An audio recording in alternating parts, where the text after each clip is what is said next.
मैं ये याद दिलाना चाहता हूं, एक दौर था मान्यवर जब भारत की अर्थव्यवस्था का मजाक उड़ाया जाता था। क्या कहा जाता था? ये 2% से ऊपर कभी ग्रो ही नहीं कर सकते। इसको कहा जाता this is the Hindu growth rate. ये कह के हमारा मजाक उड़ाया जाता था कि ये कभी 2% से ऊपर ग्रो नहीं कर सकते मान्यवर। मगर जब से हम लोग आए हैं, यानी जो लोग कहते हैं कि उन्हें हिंदू ग्रोथ रेट ज्यादा अच्छी लगती थी, अब ये 7.8% की हिंदुत्व की ग्रोथ रेट है, क्योंकि अब वो लोग आए हैं जो हिंदुत्व में विश्वास करते हैं। और मैं ये भी एक याद दिलाना चाहता हूं, इसे कोई संयोग माने या दैवयोग माने, मान्यवर जब भारत स्वतंत्र हुआ, इस बार की दीपावली के लिए मैं एक और बात भी कहना चाहूंगा। एक नया परिवर्तन भारत का जानते कैसे आया? ये सब कुछ जनता के सहयोग, समर्थन और मोदी जी की युक्ति के साथ तो हो ही रहा है। एक नया स्वरूप भी भारत का उभर रहा है। वो क्या है? जब मान्यवर देश आजाद हुआ तो उस समय भारत की अर्थव्यवस्था पे ताला लगा हुआ था। हमारे तुरंत विपक्षी लोग कहते साहब कुछ था नहीं, बहुत कुछ हम कर नहीं सकते थे।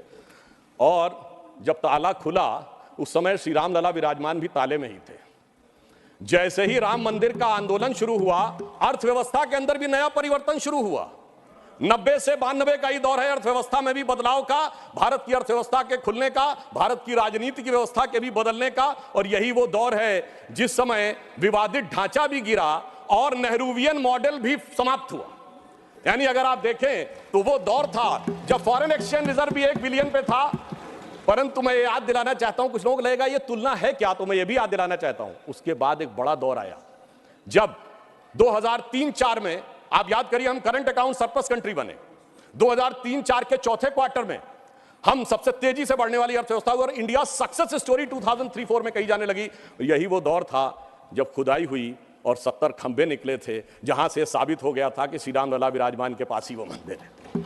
अब आप आइए साहब, उसके बाद 2019 में जब जजमेंट आया तो तब 1 बिलियन था, जब खंबे निकले तो फॉरेन एक्सचेंज रिजर्व 100 बिलियन था, अब मोदी जी के नेतृत्व में 500 बिलियन पहुंच गया। और इतना ही नहीं मान्यवर, अब जब राम मंदिर बनने जा रहा है तो हम 5वीं बड़ी अर्थव्यवस्था है, चौथे बड़े स्टॉक एक्सचेंज है, तीसरे बड़े ऑटोमोबाइल मैन्युफैक्चर हैं, दूसरे बड़े मोबाइल के मैन्युफैक्चर हैं, इंफ्रास्ट्रक्चर में इन्वेस्ट करने वाले हम नंबर 1 के देश हैं और चांद के अछूते कोने को छूने वाले देश भी बन गए हैं। और अब अगर आप देखें तो हम G20 में सबसे ऊपर बढ़ते चले जा रहे हैं। यह कहे कि मैं सिर्फ यह बताना चाहता हूं, कुछ ऐसे संयोग होते हैं जिनको देखने के लिए एक अलग दृष्टि चाहिए, जिसके लिए रामचरितमानस में एक चौपाई है कि सुमति कुमति सबके उर रही, यानी अच्छी मति और बुरी मति सबके मन में रहती है।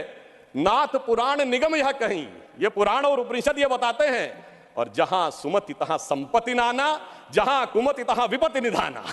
तो इसलिए जो जो हम धनात धर्मात तथा सुखम की दृष्टि के साथ संपत्ति बढ़ते गए, वहां इस देश में संपत्ति आती गई। On the lighter note and on the serious note मैं ये भी कहना चाहूंगा, हम सब चाहते हैं कि भारत वर्ल्ड की नंबर 1 की इकोनॉमी बने और मां लक्ष्मी की कृपा इस देश पे बनी रहे, और मां लक्ष्मी भी कमल पर ही विराजती हैं।